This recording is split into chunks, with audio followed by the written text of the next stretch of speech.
ETV ప్రేక్షకులకి నమస్కారం. Triplex detergents of శుభమస్తు కార్యక్రమానికి స్వాగతం. ఈనాడు శుభమస్తు కార్యక్రమంలోని గ్రహఫల మంచంలో గ్రహాల యొక్క స్థితిగతులు, వాటి యొక్క శుభాశుభ ఫలితాల గురించి పరిశీలిద్దాం. అలాగే ఈరోజు 12 రాశుల వారికి ఏ సంఖ్యలు కలిసి వస్తాయి, రంగుల యొక్క ప్రాధాన్యత, ఏ దేవతల్ని పూజించాలి, ఎటువంటి దేవతాస్తుతులు పఠించాలి, ముఖ్యంగా ఈరోజు 12 రాశుల వారు చేపట్టవలసినటువంటి కార్యక్రమాలు ఏమిటో తెలుసుకుందాం. ధనాభివృద్ధికి, అలాగే శ్రీ మహాలక్ష్మి యొక్క అనుగ్రహ కటాక్ష ప్రాప్తికి ఎటువంటి ప్రక్రియలు చేపట్టాలో శ్రీరస్తు అంశంలో పరిశీలిద్దాం. అలాగే మంత్రపాలన శీర్షికలో ఎటువంటి మంత్రాన్ని ఈరోజు 12 రాశుల వారు పఠించడం ద్వారా ఉత్తమ ప్రయోజనాలు కలుగుతాయో కూడా పరిశీలిద్దాం. ముందుగా నేటి పంచాంగ వివరాలు. శ్రీ మన్మథనామ సంవత్సరం ఆశ్వయుజ మాసం దక్షిణాయనం శరదృతువు. ఈరోజు ఆశ్వయుజ బహుళ చవితి, అలాగే వారం స్థిరవారం లేదా శనివారం. ఈరోజు వ్యవసాయ సంబంధిత కార్యక్రమాలకి, స్థిరమైనటువంటి నిర్ణయాలకి శ్రేయస్కరమైనటువంటి రోజు. అలాగే ఈరోజు నక్షత్రం మృగశిర నక్షత్రం. ఈ మృగశిర నక్షత్రంలో ఈరోజు పుట్టేటువంటి వారికి ఏ పాదంలో పుట్టినప్పటికీ కూడా దోషం లేదు, శుభప్రదం. అలాగే ఈ మృగశిర నక్షత్రంలో పుట్టేటువంటి వారికి కుజ మహాదశతోటి ప్రారంభమవుతుంది. ప్రస్తుతం కుజుడు యొక్క స్థితి సింహక్షేత్ర స్థితి, గురు శుక్రులతో యుతి ఉంది కాబట్టి ఇది ఆలోచన దోషాలని, స్థిరాస్తి విషయాల్లో అభివృద్ధిని కలిగిస్తుంది. ఆలోచన దోష నివృత్తికి సుబ్రహ్మణ్య స్వామి యొక్క అభిషేకం, అలాగే దక్షిణామూర్తి యొక్క స్తోత్రాలు బాగా ఉపకరిస్తాయి. ఇక ఈరోజు 12 రాశుల వారికి ఏర్పడేటువంటి శుభాశుభ ఫలితాలను పరిశీలిద్దాం. ముందుగా మేషరాశి. ఈరోజు మేషరాశి వారిని పరిశీలించినట్లయితే కార్యక్రమ నిర్వహణలో లోపాలు వెలుగులోకి వస్తాయి. చేపట్టేటువంటి కార్యక్రమాలపై శ్రద్ధ తగ్గుతుంది. వృత్తి, వ్యాపార, ఉద్యోగ సంబంధిత కార్యక్రమాల్లో ఆచితూచి నిర్ణయాలు తీసుకోవాలి. వ్యవసాయ సంబంధిత కార్యక్రమాల్లో ప్రోత్సాహం లభిస్తుంది. నూతన కార్యక్రమాల విషయంలో ఆశించినటువంటి ప్రయోజనాన్ని వెంటనే పొందలేకపోతారు. గృహ సంబంధిత కార్యక్రమాలు మాత్రం యోగిస్తాయి. ఆరోగ్య విషయంలో జాగ్రత్తలు పాటించాలి. అభివృద్ధికే చేపట్టేటువంటి కార్యక్రమాల్లో ఆటంకాలను కూడా చవిచూస్తారు. ఈ రోజు మీ అదృష్ట సంఖ్య 3. పసుపు వర్ణం త్వరితగతిని శుభాల్ని కలిగిస్తుంది, శుభవార్తను తెచ్చిపెడుతుంది. అనుకూల దైవం దక్షిణామూర్తి. ఈ రోజు ఈ రాశివారు శ్రీ దక్షిణామూర్తిని దర్శించి భక్తి శ్రద్ధలతో చామంతులతో కూడినటువంటి పూజాది కార్యక్రమాలు నిర్వహించినట్లయితే అష్టమ శని ద్వారా ఏర్పడేటువంటి ఆటంకాలు దూరమవుతాయి. ఆరోగ్య రక్షణ ఏర్పడుతుంది. ఆధ్యాత్మిక కార్యాలు, కార్యక్రమాలు ఈరోజు మీకు సంతృప్తిని కలిగిస్తాయి. ఈరోజు వృషభ రాశి వారిని పరిశీలించినట్లయితే ఆరోగ్య విషయంలో జాగ్రత్తలు పాటించాలి. రాజకీయ లబ్ధికి చేపట్టేటువంటి కార్యక్రమాలు కలిసి వస్తాయి. ఉద్యోగ సంబంధిత ప్రయత్నాల్లో ప్రోత్సాహం ఉంటుంది. గృహ సంబంధిత కార్యక్రమాల్లో ఆశించినటువంటి ప్రయోజనాలు దక్కుతాయి. వృత్తి, వ్యాపార, ఉద్యోగ సంబంధిత కార్యక్రమాల్లో జాప్యాలతో కూడినటువంటి విజయాలు సాధించగలుగుతారు. ఆర్థిక వ్యవహారాల్లో జాగ్రత్తలు వహించాలి. అవమానకర సంఘటనలు ఉన్నప్పటికీ నెట్టుకు రాగలుగుతారు. ఈరోజు మీ అదృష్ట సంఖ్య 1.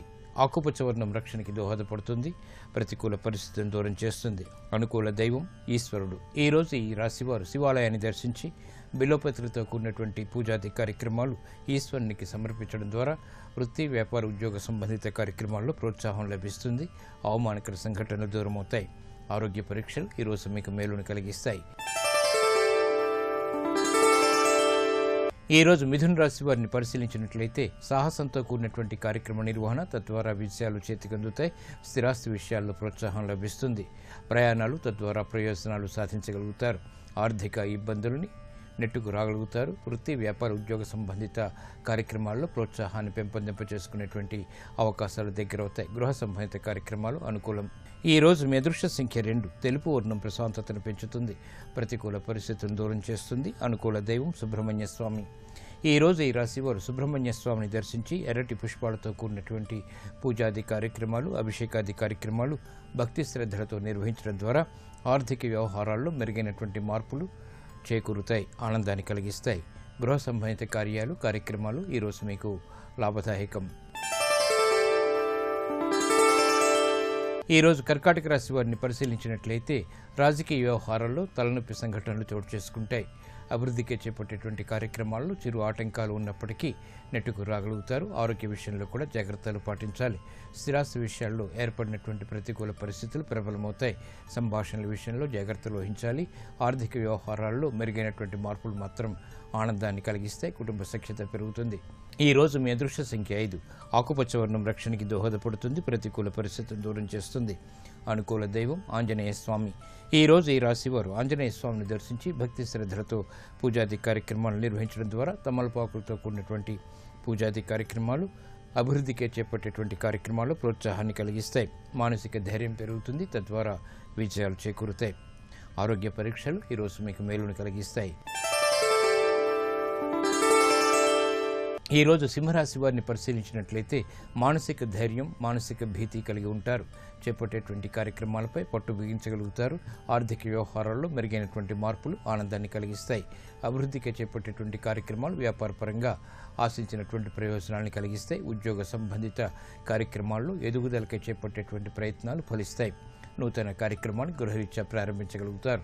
సంకట పరిస్థితులు ఉన్నప్పటికీ నెట్టుకురాగలిగేటువంటి ధైర్య సాహసాలు కూడా వెన్నంటి ఉంటాయి. ఆరోగ్య విషయంలో చిరు సమస్యలు తలెత్తుతాయి. ఈ రోజు మీ అదృష్ట సంఖ్య 3. పసుపు వర్ణం త్వరితగతిన శుభాలను కలిగిస్తుంది. ప్రతికూల పరిస్థితులను దూరం చేస్తుంది. శుభవార్తలు తెచ్చిపెడుతుంది. అనుకూల దైవం ఈశ్వరుడు. ఈ రోజు ఈ రాశి వారు శివాలయాన్ని దర్శించి భక్తి శ్రద్ధలతో బిల్వపత్రితో కూడిన చామంతులతో కూడినటువంటి పూజాది కార్యక్రమాలు నిర్వహించడం ద్వారా మానసిక ధైర్యం పెరుగుతుంది. గ్రహ అతి ప్రతికూలతని దూరం చేసుకోగలుగుతారు. ఆర్థిక లావాదేవీలు, సంభాషణలు ఈరోజు మీకు ఊరట కలిగిస్తాయి. ఈరోజు కన్యారాశి వారిని పరిశీలించినట్లయితే ఆదాయం పెరుగుతుంది, వ్యయం కూడా పెరుగుతుంది, మానసిక ధైర్యం కూడా పెరుగుతుంది. వృత్తి, వ్యాపార, ఉద్యోగ సంబంధిత కార్యక్రమాల్లో కీలక బాధ్యతలు వహించగలుగుతారు. స్వతంత్ర నిర్ణయాలకు ఉపక్రమించగలుగుతారు. సాహసోపేతమైనటువంటి నిర్ణయాల ద్వారా వ్యాపారపరంగా విజయాలు సాధించగలుగుతారు. అభివృద్ధికే చేపట్టేటువంటి కార్యక్రమాలు ఉద్యోగపరంగా కలిసి వస్తాయి. నూతన కార్యక్రమాన్ని గృహరీత్యా ప్రారంభించగలుగుతారు. నూతన స్నేహాల ద్వారా లబ్ధి చేకూరుతుంది. ఈ రోజు మీ అదృష్ట సంఖ్య 6. నలుపు వర్ణం ప్రశాంతతను పెంచుతుంది. ప్రతికూల పరిస్థితులను దూరం చేస్తుంది. అనుకూల దైవం ఆంజనేయ స్వామి. ఈ రోజు ఈ రాశివారు ఆంజనేయ స్వామిని దర్శించి భక్తి శ్రద్ధలతో ఎర్రటి పుష్పాలతో కూడినటువంటి పూజాది కార్యక్రమాలు నిర్వహించడం ద్వారా ఉత్తమ ప్రయోజనాన్ని సాధించగలుగుతారు. మానసిక ధైర్యం పెరుగుతుంది. తద్వారా విజయాలు చేతికి అందుతాయి. సాహస నిర్ణయాలు ఈరోజు మీకు లాభిస్తాయి. ఈరోజు తులారాశి వారిని పరిశీలించినట్లయితే అధికారంతో కూడినటువంటి కార్యక్రమ నిర్వహణ, యుక్తితో కూడినటువంటి వ్యాపార నిర్వహణ కొనసాగించగలుగుతారు. కార్యక్రమ నిర్వహణలో ఆశించినటువంటి ప్రయోజనాలు దక్కుతాయి. గతంలో కన్నా మెరుగైనటువంటి పరిస్థితులు గృహరీత్యా ఆనందాన్ని కలిగిస్తాయి. వృత్తి, వ్యాపార, ఉద్యోగ సంబంధిత కార్యక్రమాల్లో సంతోష వార్తలు వింటారు. శ్రమ అధికంగా ఉన్నప్పటికీ లాభదాయకమైనటువంటి కార్యక్రమాల ద్వారా ఆనందకర పరిస్థితులు చోటు చేసుకుంటాయి. వృత్తిలో అభివృద్ధి గోచరిస్తుంది. కార్యక్రమ నిర్వహణలో నైపుణ్యం పెరుగుతుంది.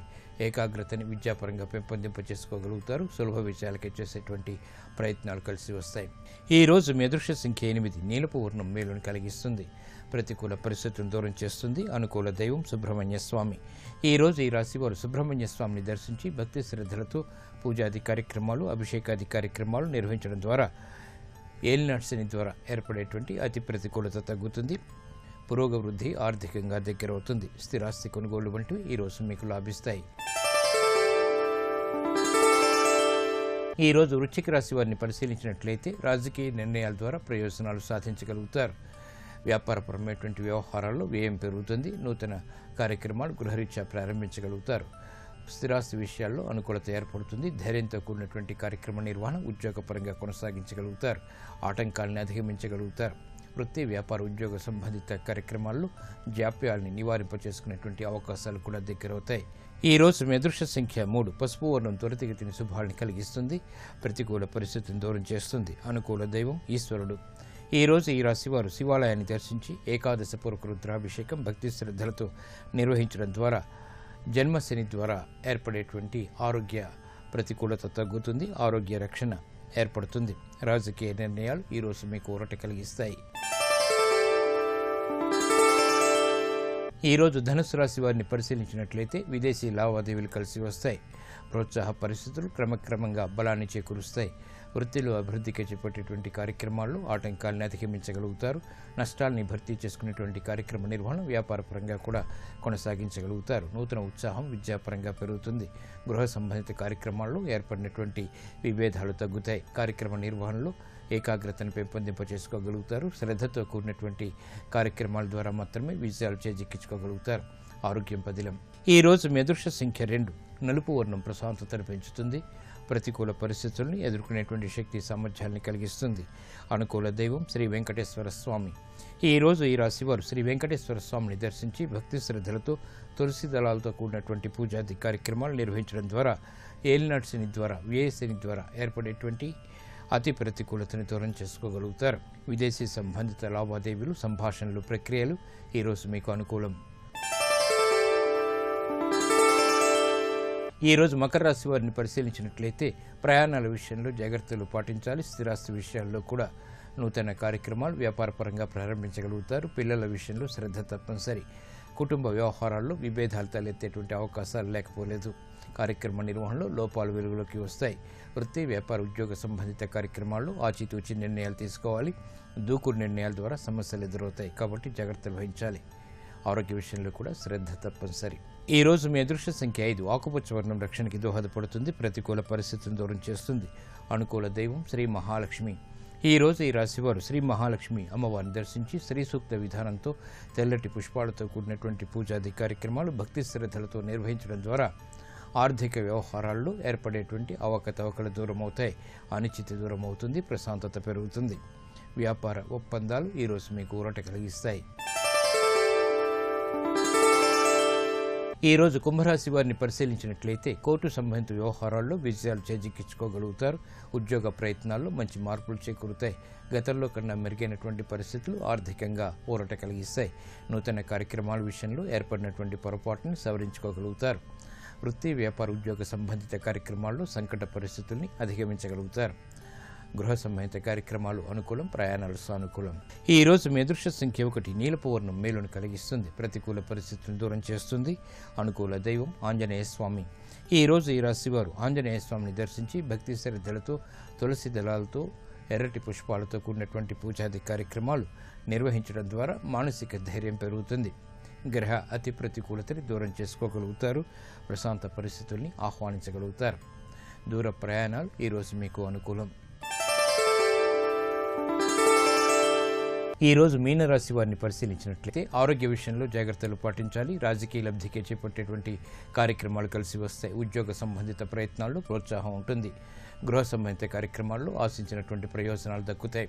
వృత్తి, వ్యాపార, ఉద్యోగ సంబంధిత కార్యక్రమాల్లో జాప్యాలతో కూడినటువంటి విజయాలు సాధించగలుగుతారు. ఆర్థిక వ్యవహారాల్లో జాగ్రత్తలు వహించాలి. అవమానకర సంఘటనలు ఉన్నప్పటికీ నెట్టుకు రాగలుగుతారు. ఈ రోజు మీ అదృష్ట సంఖ్య 1. ఆకుపచ్చ వర్ణం రక్షణకి దోహదపడుతుంది. ప్రతికూల పరిస్థితులను దూరం చేస్తుంది. అనుకూల దైవం ఈశ్వరుడు. ఈ రోజు ఈ రాశివారు శివాలయాన్ని దర్శించి బిల్వపత్రితో కూడినటువంటి పూజాది కార్యక్రమాలు ఈశ్వరునికి సమర్పించడం ద్వారా వృత్తి, వ్యాపార, ఉద్యోగ సంబంధిత కార్యక్రమాల్లో ప్రోత్సాహం లభిస్తుంది. అవమానకర సంఘటనలు దూరమవుతాయి. ఆరోగ్య పరీక్షలు ఈరోజు మీకు మేలును కలిగిస్తాయి. శ్రీరస్తు శుభమస్తు. ఆర్థిక వ్యవహారాల్లో మెరుగైనటువంటి మార్పులు పొందటానికి శ్రీ మహాలక్ష్మి యొక్క అనుగ్రహాన్ని పెంపొందింప చేసుకోవటానికి ఎటువంటి ప్రక్రియలు చేపట్టాలో శ్రీరస్తు అంశంలో పరిశీలిద్దాం. ధనాన్ని అభివృద్ధి చేసుకోవటానికి, సంకట పరిస్థితులను దూరం చేసుకోవటానికి శుక్లపక్షంలోని మొదటి శుక్రవారం నాడు వెండి భరిణిలో నాగకేశరం, నల్ల పసుపు, సింధూరం ఉంచి ధనస్థానంలో పెట్టాలి. తప్పకుండా ధనలాభానికి ఇది దోహదపడుతుంది. 11 గోమతి చక్రాలని ఒక నీలిరంగు పట్టు వస్త్రంలో చుట్టి ధనస్థానంలో ఉంచి నేతి దీపం వెలిగించాలి. తద్వారా ధన సమృద్ధి కలుగుతుంది.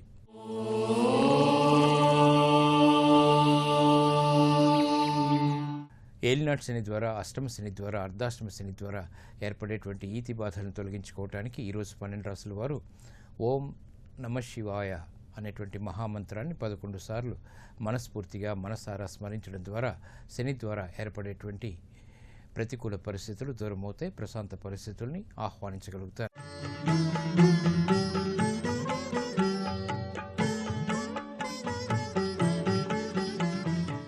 ఈటీవీ ప్రేక్షకుల నమస్కారం. ట్రిపుల్ X డిటర్జెంట్ సోప్ శుభమస్తు కార్యక్రమంలో శుభనక్షత్ర వంశానికి స్వాగతం. శనివారము పంచమి. ఈ రోజంతా పంచమి ఘడియలు ఉండటం ద్వారాగా మన సంకల్పాలు నెరవేరుతాయి. పంచమి శనివారం ఎప్పుడైతే కలుస్తుందో కార్యసిద్ధి విశేషంగా ఉంటుంది. ప్రారంభించిన పనులు, తలపెట్టిన పనులు పరిపూర్ణంగా నెరవేరుతాయి. ఇవాళ ప్రారంభిస్తే పని కాలేదండి అనేటటువంటి మాట ఉండదు.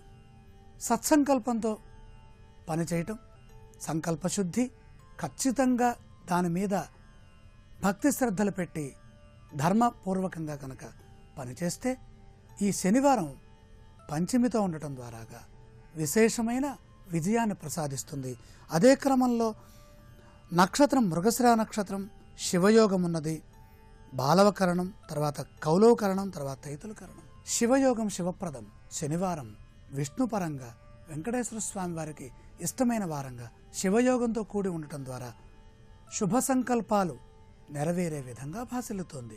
ఏ కార్యక్రమం మొదలుపెట్టండి అది విజయవంతమవుతుంది. వివాహ కార్యక్రమాలు, అలాగే వృత్తి ఉద్యోగ వ్యాపారాలకు సంబంధించినటువంటి ధన సంబంధమైన కార్యక్రమాలన్నీ విజయాన్ని ఇస్తాయి. రేపటి శుభ నక్షత్రాన్ని పరిశీలన చేస్తే ఆదివారం షష్ఠి ఆదివారం కలహం అండి. ఏ పని చేస్తున్నా జాగ్రత్తగా ఉండాలి. మనం మంచి మాట్లాడిపోయినా కూడా గొడవలు అవుతాయి. బాగున్నావా అన్నా కూడా తప్పుగా అర్థమవుతుంది. షష్ఠీ కలహం. అలాగే ఆర్ద్రా నక్షత్రం రౌద్రాత్మకంగా ఉంటుంది. ఏ పని మొదలుపెట్టినా అది ఆవేశపూరితంగా ఉంటుంది, ఒత్తిడికి గురి చేస్తుంది. జాగ్రత్తగా ఉండడం మంచిది. వీలైనంత వరకు ఇంట్లో కుటుంబ సభ్యులతో కలిసి చేసే పనులు చేస్తే మంచిది. సిద్ధయోగం ఉన్నది, గర్జకరణం, తర్వాత వర్ణిజకరణం. ఈ సిద్ధయోగం ఒక్కటే మనకి అనుకూలంగా ఉంది. సిద్ధయోగము సిద్ధియోగం రెండు ఉన్నాయి. ఇందులో ఇది సిద్ధ సాధ్య కార్యసిద్ధినిచ్చే విధంగా ఉన్నది. వీలైనంత వరకు గృహము నుండి చేసే పనులు చేస్తే మంచిది.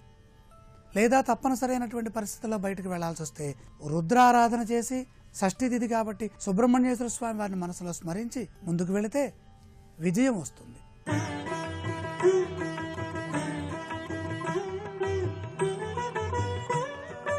ఈటీవీ ప్రేక్షకులకు నమస్కారం. త్రిబులెక్స్ డిటర్జెంట్ సోప్ శుభమస్తు కార్యక్రమంలో శుభయోగం శీర్షికకి స్వాగతం. ఈ శీర్షికన కార్యసిద్ధి ప్రక్రియలు అనే అంశం గురించి పరిశీలిద్దాం. కన్యలు ఎవరికైనా వివాహం ఆలస్యమవుతూ ఉన్నట్లయితే శుక్లపక్షంలో వచ్చే మొదటి గురువారం నాడు ఒక పాత్రలో 2 యాలక్కాయలు, 5 తీపి పదార్థాలు ఉంచి ఆవు నెయ్యి ఒక ప్రమిదలో పోసి దీపం వెలిగించి ఆ దీపాన్ని కూడా ఆ పాత్రలో ఉంచాలి. అలా 2 యాలక్కాయలు, 5 తీపి పదార్థాలు, ఆవు నెయ్యి పోసి వెలిగించిన దీపము పాత్రలో ఉంచిన తర్వాత ఆ పాత్రను ప్రవహిస్తున్న నీటిలో విడిచిపెట్టాలి. ఇలా చేస్తే జాతక చక్రంలో కన్యలకు ఉన్న దోషాన్ని తగ్గింపజేసుకొని సత్వరమే వివాహ ప్రాప్తిని పొందటానికి ఆస్కారం ఎంతగానో ఉంది. అలాగే తలపెట్టిన పనులన్నీ నిర్విఘ్నంగా పూర్తి కావటానికి, కోరుకున్న కోరిక సులభంగా నెరవేరటానికి ప్రతిరోజు ఉదయం పూట తులసి చెట్టుకు నీళ్లు పోస్తూ ఆ నీళ్లలో 2-3 పాల చుక్కలు వేయాలి. పాల చుక్కలు నీళ్లలో వేసి తులసి చెట్టుకు పోస్తే కనుక తులసి మాత యొక్క అనుగ్రహం ద్వారా కార్యసిద్ధిని చాలా సులభంగా పొందవచ్చు. అలాగే శనివారం రోజు రావి చెట్టు దగ్గరకు వెళ్ళి రావి చెట్టు దగ్గర నువ్వుల నూనెతో దీపాన్ని వెలిగించి ఆ దీపంలో ఒక లవంగం వేయాలి. ఇలా చేస్తే కూడా ఆర్థిక ఇబ్బందులు తొలగింపజేసుకోవటానికి, తలపెట్టిన పనులన్నీ నిర్విఘ్నంగా పూర్తి చేసుకోవటానికి అవకాశం ఎక్కువగా ఉంది. అలాగే ఆర్థిక ఇబ్బందులు, తీవ్రమైనటువంటి రుణ బాధలు ఉన్న వాళ్ళు ఎవరైనా సరే శనివారం నాడు పీచుతో ఉన్నటువంటి ఒక కొబ్బరికాయను తీసుకొని ఆ కొబ్బరికాయకు కొద్దిగా సింధూరం రాసి దానికి ఒక తోరాన్ని కట్టి ఆంజనేయ స్వామి వారి విగ్రహం దగ్గర ఉంచాలి. ఇలా చేస్తే ఆంజనేయుడి యొక్క అనుగ్రహం ద్వారా కార్యసిద్ధిని పొంది ఆర్థిక ఇబ్బందుల నుంచి సులభంగా బయటపడవచ్చు. అలాగే దాంపత్య జీవితంలో విభేదాభిప్రాయాలు ఎక్కువగా ఉన్న వాళ్ళు ఎవరైనా సరే ఆదివారం ఉదయం రావి చెట్టు దగ్గర నువ్వుల నూనెతో దీపం పెట్టాలి. అదేవిధంగా దాంపత్యంలో అనుకూలతను పొంది దంపతుల మధ్య అన్యోన్య వాతావరణం పెంపొందింపజేసుకోవాలంటే గురువారం రోజు అరటి చెట్టు దగ్గర నువ్వుల నూనెతో దీపాన్ని వెలిగించాలి. రావి చెట్టుకి 3 మంగళవారాలు సింధూరాన్ని సమర్పించాలి.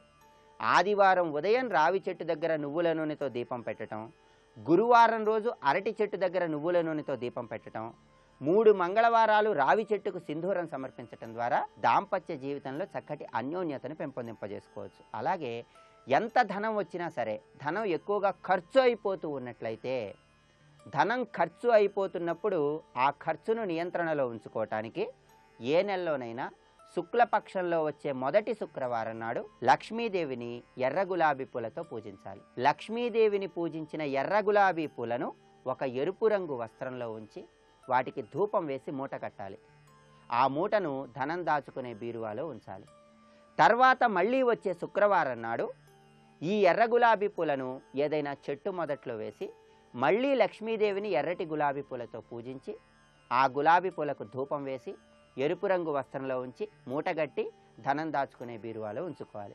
ఇలా 4 శుక్రవారాలు చేసినట్లయితే ధనం ఎంత వచ్చినా ఖర్చు అయిపోతున్నటువంటి తరుణంలో ఆ ఖర్చును నియంత్రించుకోవటానికి అవకాశం ఎక్కువగా ఉంది. అదేవిధంగా ఉద్యోగంలో ప్రమోషన్లు ఆలస్యమవుతున్నా, ఉద్యోగపరమైనటువంటి ఇబ్బందులు ఎదుర్కొంటున్నా గురువారం రోజు ఏదైనా ఆలయంలో మీ ఇష్టదైవానికి పసుపచ్చ రంగులో ఉన్నటువంటి అరటి పండ్లు సమర్పించండి.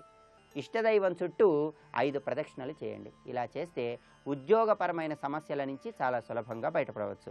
అదేవిధంగా ఎవరైనా మానసిక అశాంతి ఎక్కువగా ఉన్నట్లయితే మానసిక అశాంతిని తొలగింపజేసుకొని మానసిక ప్రశాంతతను పొందటానికి ఆదివారం రోజు రాత్రి సమయంలో 1 గ్లాసులో పాలు పోసి ఆ పాలు మీ తల దగ్గర ఉంచుకోవాలి.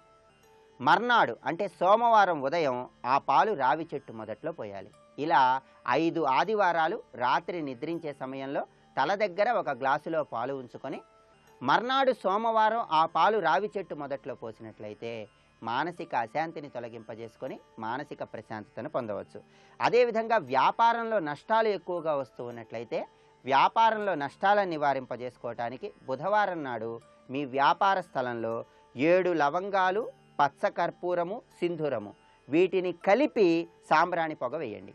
ఆ విధంగా సాంబ్రాణి పొగ వేస్తే వ్యాపార వృద్ధిని సులభంగా పొందవచ్చు. నవగ్రహ దోషాలు ఉన్నట్లయితే ఆ నవగ్రహ దోషాలను నివారింపజేసుకోవటానికి శనివారం శివాలయానికి వెళ్ళి నవగ్రహాల చుట్టూ ప్రదక్షిణలు చేసి నవధాన్యాలు, నీలం రంగు పూలు వీటిని ఎవరైనా బ్రాహ్మణుడికి దానంగా ఇవ్వండి. నవధాన్యాలు, నీలం రంగు పూలు బ్రాహ్మణుడికి దానంగా ఇస్తే నవగ్రహ దోషాలను తొలగింపజేసుకొని సకల కార్యాలలో జయాన్ని పొందవచ్చు. ఇంకా కార్యసిద్ధికి సంబంధించిన మరిన్ని ప్రక్రియలను గురించి వచ్చే శనివారం శుభమస్తు కార్యక్రమంలో శుభయోగం శీర్షికను తెలుసుకుందాం.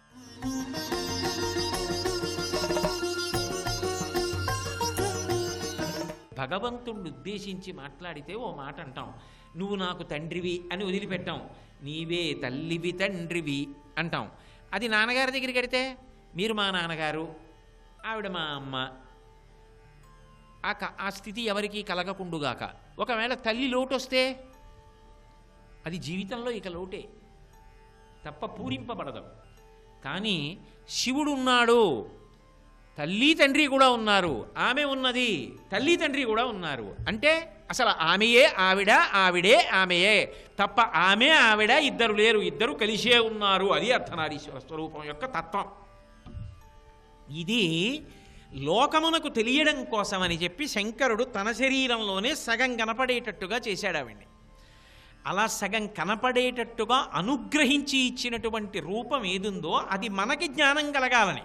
అంతేగాని అలా ఏదో శరీరంలో సగభాగం ఇచ్చాడు అంటే సగం తీసేసేయాలా?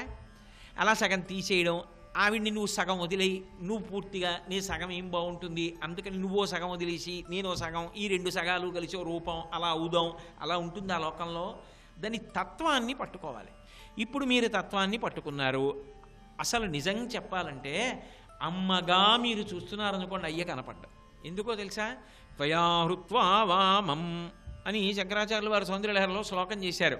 అమ్మవారు అయ్యవారు కలిసి కూర్చున్నారనుకోండి, ఆయన స్ఫటిక మణినిభం తెల్లగా ఉంటాడు, అమ్మవారు విపరీతమైన ఎరుపు కాంతితో ఉంటుంది.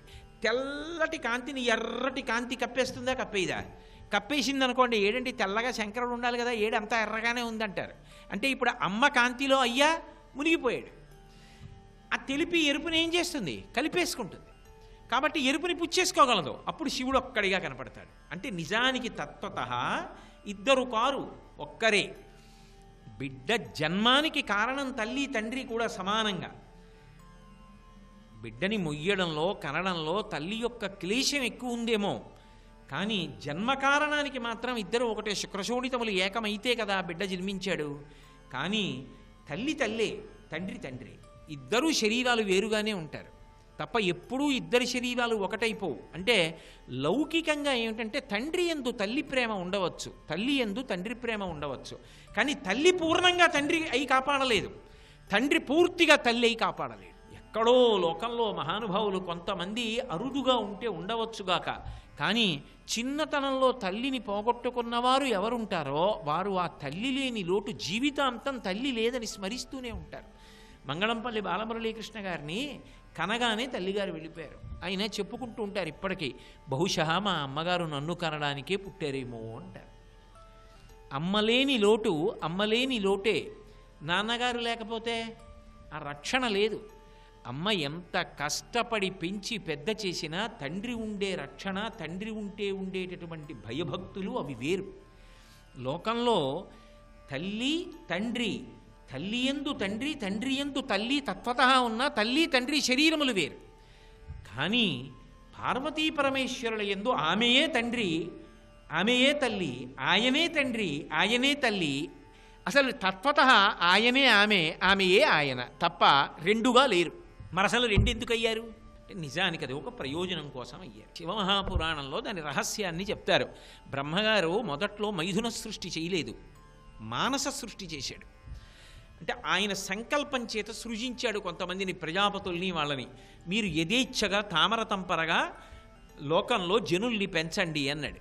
వాళ్ళు ఏం చేశారంటే ఈ సంసారాలు ఎవడకు కావాలి, ఈ పిల్లల్ని కండం ఎవడకు కావాలని వాళ్ళందరూ తపస్సు చేసుకోవడానికి వెళ్ళి భగవంతుడి యందు ఐక్యమైపోయాడు. ఆయన మనసుతో సంకల్పం చేసి సృజించడం, వాళ్ళందరూ ఐక్యమైపోవడం. ఎవడు లోకంలో సంతాన వృద్ధి చేయలేదు. భువనములు పెరగాలి ఎలా? అప్పుడు తిన్నగా వెళ్ళి పరమశివుడి కాళ్ళ మీద పడ్డాడు. పడి, శంకర ఈ సృష్టి తామర తంపరగా పెరగాలి, మీరు అనుగ్రహించండి, నేను అలా సృజించలేకపోతున్నాను, నేను చేసిన మానస సృష్టి పెరగట్లేదు అన్నాడు. అప్పుడు శంకరుడు అన్నాడు, దీని స్థానంలో నేను మైథున సృష్టిని తీసుకొస్తున్నాను. మైథునము అనేటటువంటి మాట కొరకు రెండుగా మారుస్తున్నాను. అదే మనుష్యుడు, కానీ అదే మనుష్య శరీరాన్ని రెండుగా విభాగం చేస్తాను. ఒకటి స్త్రీ శరీరం, ఒకటి పురుష శరీరం. చిన్న చిన్న మార్పులు ఉంటాయి అంతే. ఇంత చిన్న చిన్న మార్పులున్నవి రెండుగా మారతాయి. ఎందుకంటే పరస్పరము ఆకర్షణ ఉంటుంది. ఈ ఆకర్షణ వలన మైథున క్రియలో ఒక ఆనందం ఉంటుంది. ఆ ఆనందము వలన తేజోవంతమైన సంతానము కలుగుతుంది. అందుకొరకు కాబట్టి నేను ఇలా నిర్ణయం చేశా. స్త్రీ ఎలా ఉండాలి అంటే, నా శరీరంలోనే సగభాగాన్ని స్త్రీగా మారుస్తున్నాను. ఇక పైన స్త్రీలు అన్నవాళ్ళు ఇలా పుడతారని తన శరీరంలో సగాన్ని స్త్రీగా ప్రకటన చేశాడు. పురుషుడు ఇలా ఉంటాడు, శరీరంలో సగభాగాన్ని పురుషుడిగా సృజించాడు. ఇలా సృజించు ఇక పైన. ఇప్పుడు వాళ్ళకి పరస్పరానురాగ అనురక్తులవుతారు. వాళ్ళు ఒకరి పట్ల ఒకరు అనురాగమును పొందుతారు, ఆకర్షణని పొందుతారు. మైథున క్రియ చేత సంతానములు కలుగుతాయి ఇక పైన. అలా కలగడంలో వాళ్ళకు సంతోషం ఉంటుంది. అందుకని స్త్రీ పురుష విభాగమని విభాగం చేస్తున్నాను అని అర్ధనారీశ్వర ప్రాదుర్భావమని సృష్టి పెరగడం కోసమని చేశాడు. అందులో ఉన్న సగాన్నే స్త్రీగా ప్రకటించాడా, కొత్తగా సగం స్త్రీని తీసుకొచ్చాడా? కొత్తగా సగం స్త్రీని తీసుకురాలా. అందులో ఉన్న సగాన్ని స్త్రీగా చూపించి ఇలా సృజించు ప్రాణులను. ఇక పైన మనుష్యులలో కొందరిని స్త్రీలుగా, కొందరిని పురుషులుగా సృజించు. అప్పుడు వాళ్ళందరెవరు శివస్వరూపాలే, అందరూ శివుడే. కాబట్టి ఇప్పుడు ఆ శివుడే ఒకనాడు అమ్మ. గౌరీ అన్నాను అనుకోండి, ఆ గౌరీయే శివుడు. శివ అన్నాను అనుకోండి, ఆయనయే అమ్మ. ఆయన అమ్మ, అమ్మ అయ్య, అయ్యా అమ్మ ఇద్దరూ కలిపి ఒక్కటే అక్కడికి వెళ్ళేటప్పటికి మాత్రం. అందుకే పంచసామ్యములు అంటారు. 5 ఒక్కలా ఉంటాయి. వాళ్ళ పేర్లు ఒకలాగే ఉంటాయి తప్ప మారవు. శివ శివ, భవ భవాని, హంస హంసిని, ఏదో అలా పేర్లు కూడా మార్పు చెందకుండా ఒక్కలా ఉంటాయి. 2 వాళ్ళిద్దరూ ఉండే నివాస స్థానం ఒక్కటే అయి ఉంటుంది. మేరు పర్వతం మీద ఉంటారు. 3వది వాళ్ళిద్దరి యొక్క రంగు కానీ, వాళ్ళిద్దరి యొక్క ఆభరణములు కానీ, రూపాలు కానీ ఒక్కలా ఉంటాయి.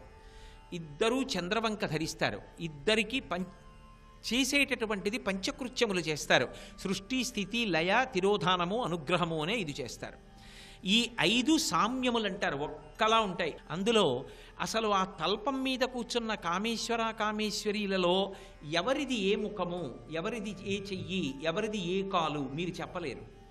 ఇద్దరూ ఒక్కలా ఉంటారు. అప్పుడు ఇద్దరు ఒకటైపోయి ఉంటారు. అది శివవామ భాగ నిలయాం అంటే అమ్మా నువ్వే అయ్యా, అయ్యా నువ్వే అమ్మ. ఇది వాళ్ళ యొక్క తత్వం. దాన్ని కీర్తిస్తున్నారు. అది తెలుసుకున్న నాడు ఇద్దరు లేరు, వాళ్ళు ఒక్కటై ఉన్నారని తెలుసుకో. బాహ్యంలో కూడా తత్వతః తల్లి తండ్రి అన్న పేర్లతో వేరుగా ఉన్న వాళ్ళిద్దరూ మాత్రం తత్వముగా ఒక్కటే, శివుడే. అందుకే ఒకసారి పెళ్ళయిందనుకోండి, ఇక ఇద్దరి మధ్యలోకి వెళ్ళరు. కన్యాదానం చేసే వరకే తండ్రి గారు పక్కన బిడ్డని కూర్చోబెట్టుకుంటాడు, బుట్టలో కూర్చోబెట్టి. ఒకసారి కన్యాదానం చేసేసాడనుకోండి, ఇక వరుడు వచ్చి ఇటు కూర్చుంటాడు. వరుడికి ఎడం వైపుకి భార్య వెళ్ళిపోతుంది. వామభాగం ఎడమ చేతి పక్కకి ఇచ్చాడు. ఎందుకని? అంటే పురుషుడు అమితముగా ఇస్తాడు భార్యకి. ఆ పురుషుడు అంటే భర్త ఇవ్వగలిగినంత పుణ్యాన్ని, అంత అమితమైన పుణ్యాన్ని లోకంలో ఎవ్వరూ ఇవ్వరు. అందుకని పురుషుడు స్త్రీ పట్ల అనుగ్రహప్రదాతగా ఉంటాడు కనుక, నడిపించేవాడై ఉంటాడు కనుక, ఉత్తమమైనటువంటి లోకముల వైపు తీసుకెడతాడు కనుక, ఇద్దరూ కలిసి ప్రస్థానం చేసి ధర్మంలో జీవితాన్ని తరింపచేసుకుంటారు కనుక, ముందు నడిచి మార్గదర్శకుడు అయ్యాడు కనుక ఆయన కుడివైపుకుండి ఎడమ పక్కకి భార్య నుంచుతాడు. అది ఆయన ధర్మంగా మొదట చూపించాడు. అందుకని శంకరుడికి ఎడమ పక్కన అమ్మవారుంది.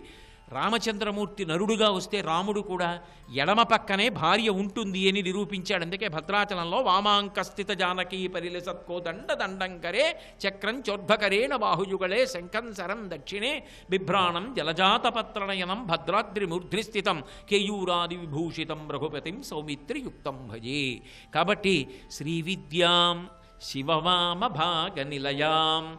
అందుకు నేను అన్నది తత్వ సంబంధమైన కొన్ని గంభీరమైన విషయాల్ని ప్రతిపాదిస్తున్నారు శంకరాచార్యుల వారు అని అన్నాను. హ్రీంకారమంత్రోజ్వలాం, ఇక్కడికి వచ్చేటప్పటికీ ఇంకా గంభీరమైన విషయాన్ని మాట్లాడుతున్నారు. హ్రీం అనబడేటటువంటి బీజాక్షరము ఒక మంత్రం. ఆ హ్రీం అనబడేటటువంటి బీజాక్షరము ఏది ఉన్నదో ఆ ఒక్కటే ఒక మంత్రస్వరూపం.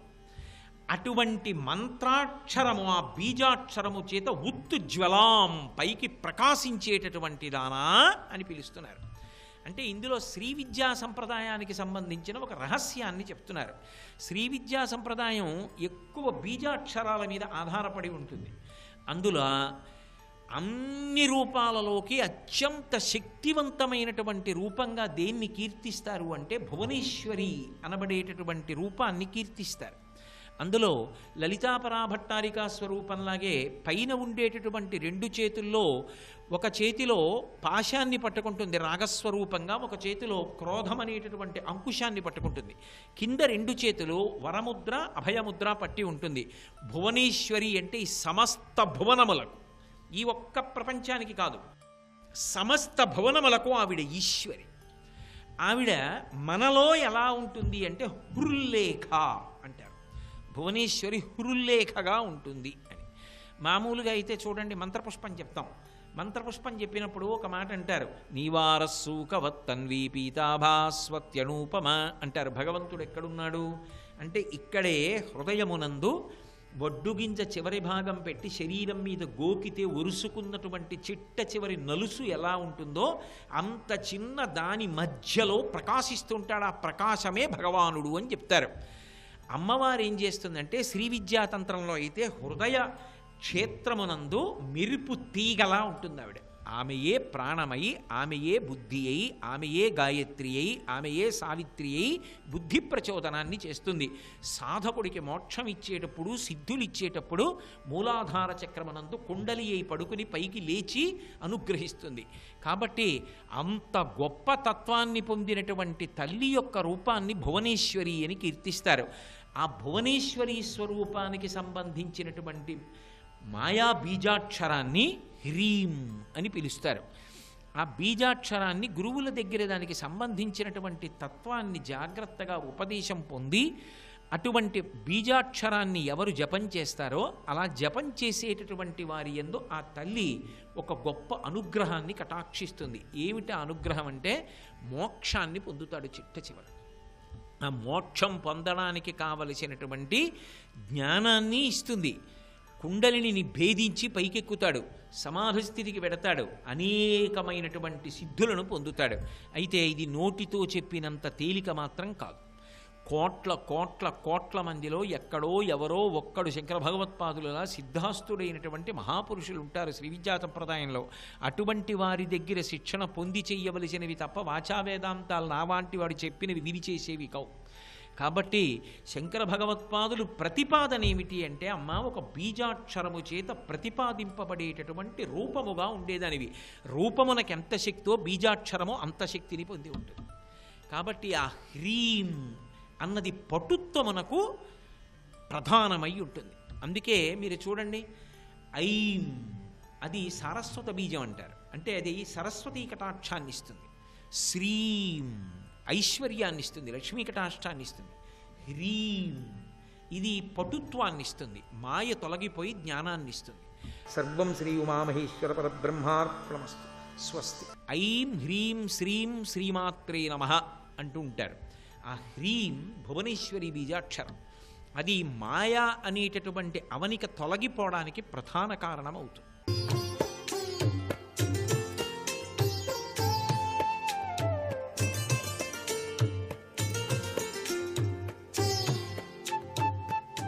ట్రిపుల్ ఎక్స్ డిటర్జెంట్ సోప్ శుభమస్తు కార్యక్రమంలో గృహబలం అంశానికి స్వాగతం.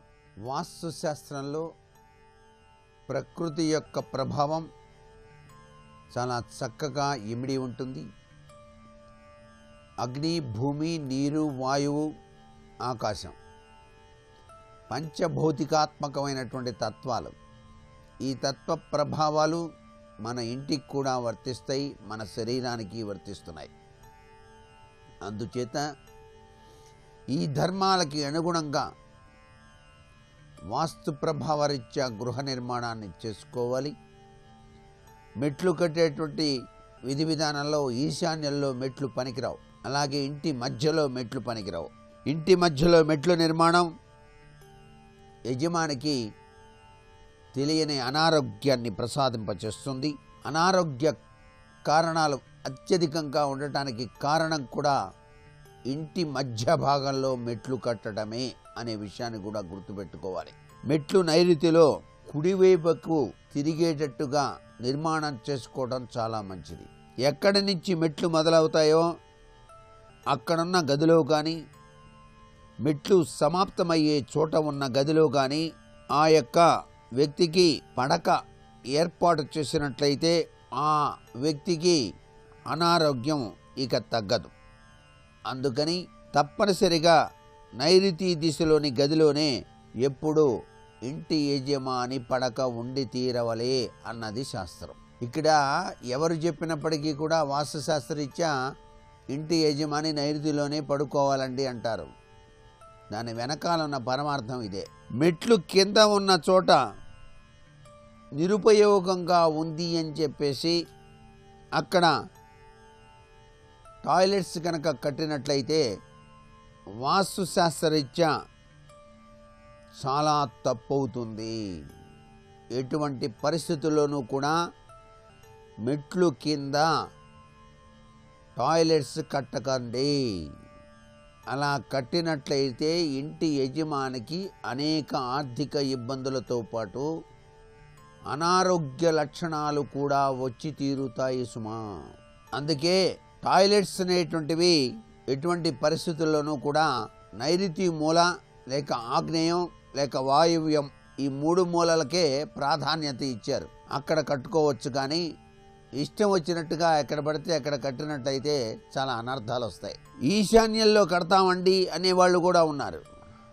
అలా కట్టినట్లయితే చెప్పలేనంత అనర్థాలు వస్తాయి. అసలు స్నానాల గదులు అనేటువంటివి ఈశాన్యంలో కట్టకూడదు. ఈశాన్యం ఈశ్వర స్థానం, ఎప్పుడూ కూడా ఖాళీగానే ఉండాలి. కావాలంటే ఈశాన్యంలో సంపు, నీరు నిల్వ చేసేటువంటిది ఆ ఉత్తర గోడకి తూర్పు గోడకి ఆనకుండా కట్టుకోవచ్చు. నైరుతిలో వంటిల్లు గనక ఉన్నట్లయితే గృహిణికి వేడి సంబంధమైనటువంటి రుగ్మతలు వస్తాయి. అంటే అకస్మాత్తుగా అనారోగ్య సమస్యలు పొడసూపడానికి ఆస్కారం ఉంది. అట్లాగే వంటిల్లు ఈశాన్యంలో కూడా ఉండకూడదు.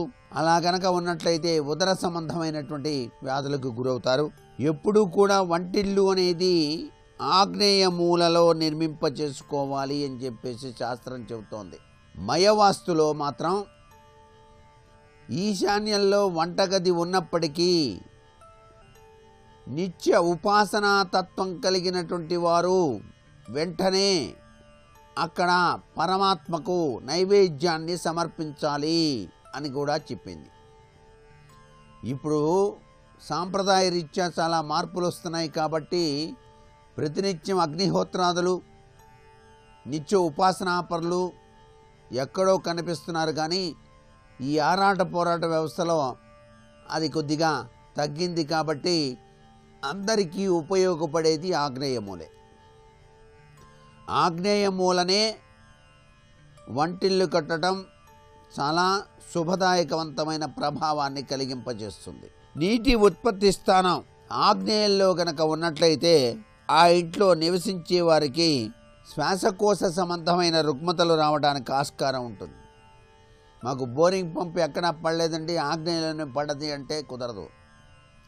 ఒకవేళ పడ్డదే అనుకోండి ఆగ్నేయంలో, అక్కడి నుంచి ఒక ట్యూబ్ వేసి ఈశాన్యంలోకి వచ్చేటట్టుగా ఏర్పాటు చేసుకొని వాటర్ అంతా ఈశాన్యం నుంచి వచ్చేట్టుగా పెట్టుకోవాలి. అలా పెట్టుకోవటం వల్ల కొంత రుగ్మతల నుంచి బయలుపడటానికి ఆస్కారం ఉంటుంది. వంటింటికి బావి గనక ఆంచి ఉన్నట్లయితే గృహిణికి నీరసం వస్తుంది. పూర్వకాలంలో బావులు ఏర్పాటు చేసేవాళ్ళు. అది ఆగ్నేయం వంటగదికి ఆనుకొని బావి ఉన్నట్లయితే దానివల్ల తరచూ నీరస స్థితికి గురయ్యేటువంటి పరిస్థితి ఎక్కువగా ఉంటుంది సుమా. దక్షిణ దిశలో కూడా బోర్వెల్ వేయించుకునేటువంటి పరిస్థితులు ఉంటాయి చాలా ఇళ్లలో, కానీ అది అంత మంచిది కాదు. ఆగ్నేయంలోనూ వంటింటికి ఆంచి ఉన్నా బావి ఉన్నా, దక్షిణ దిక్కులో బోర్వెల్ ఉన్నా ముందు అవి మూసేసి ఈశాన్యంలోనే బావి తవ్వించి ఏర్పాటు చేసుకోవచ్చు. ఈశాన్య ఆగ్నేయ దిశల సరిహద్దులు కూడాను బావి తవ్వించరాదు. ఇప్పుడు బావులు అనేటువంటివి ఎవరు తవ్వించడం లేదు, ఎక్కువ మంది బోరింగ్ పంపులే వాడుతున్నారు. నైరుతిలో నుండి ఇంటి కోసం దక్షిణ వైపుకు వాలుతో వరండా కనుక నిర్మిస్తే స్త్రీలు, పడమర వైపు వాలుతో వరండా నిర్మిస్తే పురుషులు అనారోగ్యానికి గురవుతారు అని చెప్పేసి శాస్త్రం. ఇష్టం వచ్చినట్టు వాళ్ళు వరండాలు నిర్మాణం చేయకండి. వాస్తు సిద్ధాంతిని సంప్రదించి నిర్మాణాలు చేపట్టండి, లేదా మీరే తెలుసుకోండి అని చెప్పాల్సిన పరిస్థితి. మరికొన్ని ముఖ్య విషయాలు సోమవారం నాటి శుభమస్తు కార్యక్రమంలోని గృహబలం అంశంలో తెలుసుకుందామా? మరి సర్వే జనా సుఖినో భవంతు.